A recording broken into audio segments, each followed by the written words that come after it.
Happy Halloween. It's Sunday and I am at work and it's I don't know, it's about 9 a.m. in the morning. And so since I'm at work, I'm taking this chance to water and stake my orchids.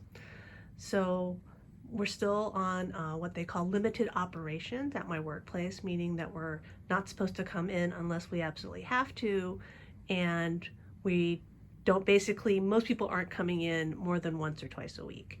And that means that my orchids get watered every 7 to 10 days.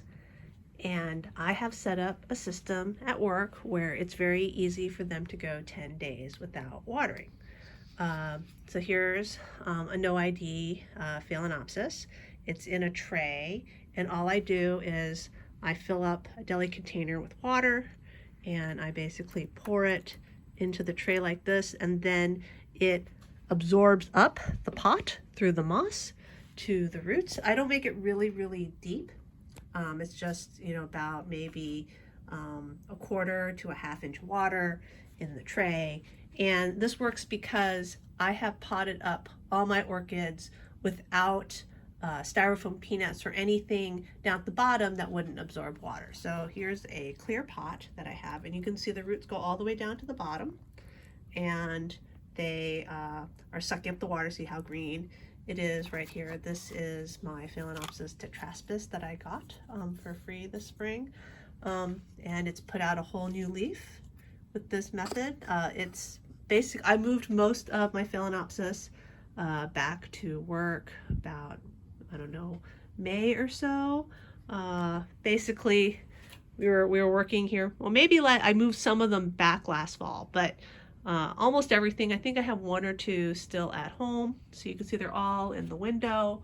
They're all spiking. So I go through, I find my spikes, I stake them up. They're all, of course, pointing toward the window.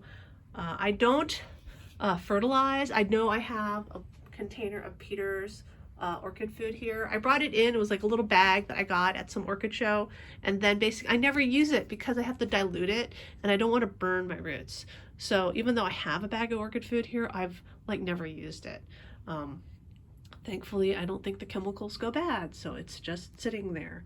But my workplace is really good for Phalaenopsis. You can look at these big, thick aerial roots with their green tips. You can see here's a spike coming out, so I'll reach into my selection of stakes and stake this.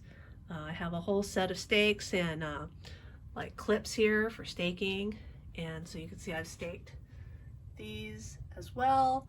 And these guys probably get a little bit more attention than everything at work because I have about 30 Phalaenopsis here, and they don't have to compete for attention with any of my other orchids. So I basically come in every week and I water them. And so that's what's going on today. And it's really quite easy, just filling up the trays like that. Let me see, I have to find one that I haven't done yet. Oh, I haven't done this one. Sometimes if I can, I pour into the moss like so. I let it run down. Usually like a ½ inch is about a third of one of these containers. So everything gets a lot of water, and then I don't do anything for a week, and it works out just great.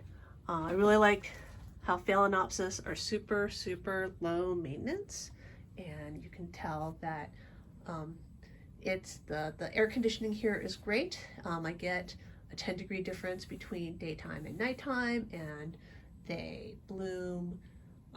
They're starting, they're all spiking, so some of the white phals that I have come into bloom, and I just wanted to share my work orchid maintenance.